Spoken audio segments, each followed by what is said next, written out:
Herkese selamlar. Yine geldi grip ayları. Tabi bu grip aylarında ne yapıyoruz? Turşu yapıyoruz. Ne turşusu? Özellikle lahana turşusunu yapıyoruz. Şifalı turşu yapıyoruz.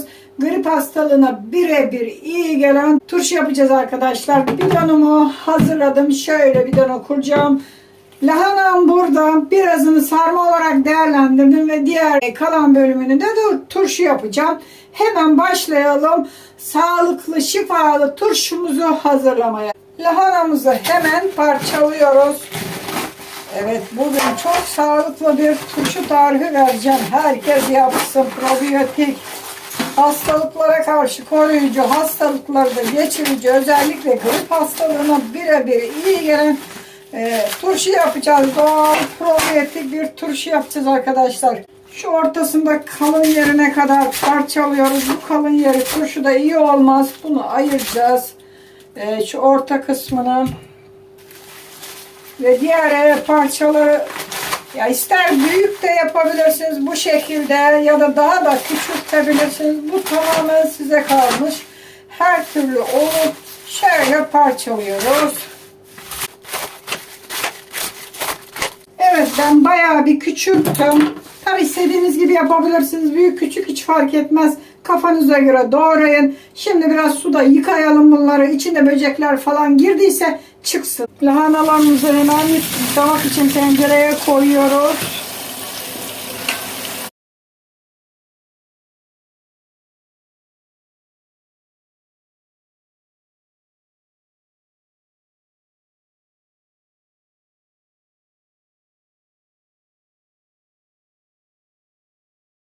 Lahanalarımızı 2 su yıkadık. Şu anda temiz. Şimdi üzerine 1 kaşık tuz atıyorum. İnce tuz kullanıyorum. Çünkü bu 1 hafta 10 gün içinde olan bir turşu. Kaya tuzu kullanırsanız çakır çakır tuzlar içinde erimez.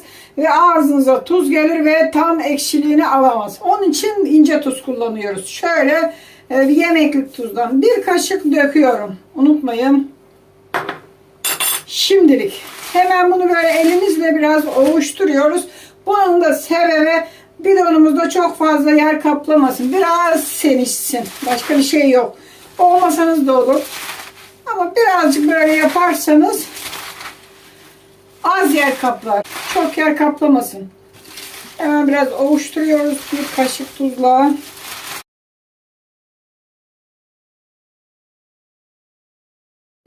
Evet, ovuşturma işlemimiz bitti. Hemen bidonumuzu alıyoruz. Bu 5 kiloluk bir bidon. Hemen yanımıza koyalım. Bakın şimdi bidonumuza hemen başlıyoruz lahanayı doldurmaya. Sarımsak koymuyoruz. Bunu unutmayın. Bunun özelliği sadece lahana ve tuzla olması. Sarımsak koyarsanız tadını bozarsınız ve probiyotik özelliğini kaybeder. Şöyle dolduralım.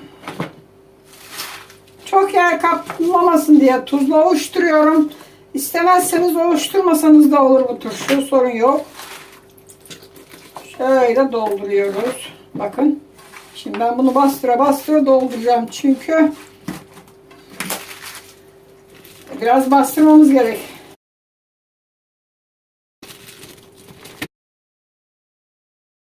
Şöyle 5 kiloluk bir bidona lahanalarımızı bastık. Yani tam 5 kiloluk bir bidon oldu. Lahanamızı doldurduk. Şimdi tuz ölçüsüne veriyoruz. Tuz ölçüsü ne kadar? Bidonun ölçüsü kadar tuz koyacaksınız. Bu 5 kiloluksa buna 5 yemek kaşığı tuz koymanız lazım. Ama 1 kaşığını önden ilave ettiğimiz için ne yapıyoruz? 4 kaşık koymamız lazım. Şöyle 1, 2, 3 ve 4 kaşık tuz koyduk. Tuzunu da verdik. Şimdi sıra geldi suyuna. Evet, suyumu doldurdum. Bu su içilebilir sulardan arkadaşlar. Parayla satın alınan klorsuz tatlı sulardan. Onlardan kullanacaksınız ve bidonunuz dolana kadar suyu dolduracaksınız. Bidon dolana kadar. Şöyle.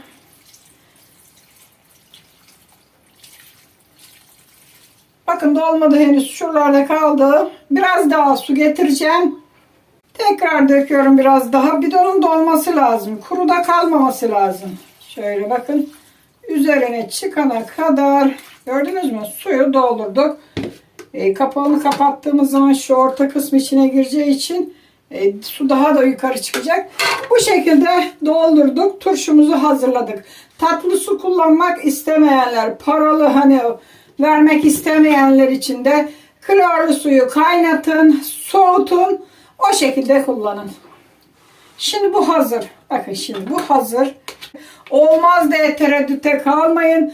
Birçok kişi baştan tereddütte kalıyor ama daha sonra denediği zaman bu turşunun ne kadar lezzetli olduğunu görüyor. Annelerimizin usulü, anne usulü sadece lahana ve tuz ile oluyor bu turşu. Şöyle bakın kaşık ile de hava kabarcıklarını biraz çıkardım. Hemen kapağını kapatıyorum. Sıkı sıkı hava almasın. Olana kadar hava almaması lazım. Bu şekilde turşumuzu hazırlamış oluyoruz. Şu anda turşumuz hazır. Bunu sıcak, şu anda havalar soğuk, kalorifer peteği, doğalgaz peteği, her neyi kullanıyorsanız, soba kullanıyorsanız mutfağınız sıcacıktır. Orada 10 gün sonra turşu yenmeye hazır olacaktır. Açacaksınız kapağını, şöyle bir kokacaksınız, mis gibi turşu kokusu burnunuza gelecektir. Bu da turşunun olduğunu gösterir. Olduğu zaman turşunun suyunu kaşıkla içebilirsiniz. Lahanasını yiyebilirsiniz. Grip hastalığına birebirdir. Eğer hastaysanız, gripseniz bu turşuyu yedikten sonra sabaha kalktığınız zaman hiçbir şeyinizin kalmadığını göreceksiniz. İlaçların geçiremediği hastalığı bu turşu geçiriyor. Hatta koronaya bile iyi geliyor. Bu benden size bir hatırlatma. Evet, turşumuzu kurduk. Umarım siz de bu turşuyu yaparsınız. Hastalıklı şu hava değişimi günlerinde, hastalıklı günlerde bu turşuyu yapın, için ve bana dua edin. Daha sonra da yorumlara yaptığınız zaman yazın arkadaşlar. Nasıl olduğunu, güzel olduğunu kendi gözlerinizle görün. Ve her yıl bu turşuyu yapacaksınız. Bu kadar kolay ve basit bu turşuyu yapmak. Hadi şimdi benden bu kadar. Herkes kendine iyi baksın, sağlıklı kalsın. Hoşça kalın. Kendinize iyi bakın.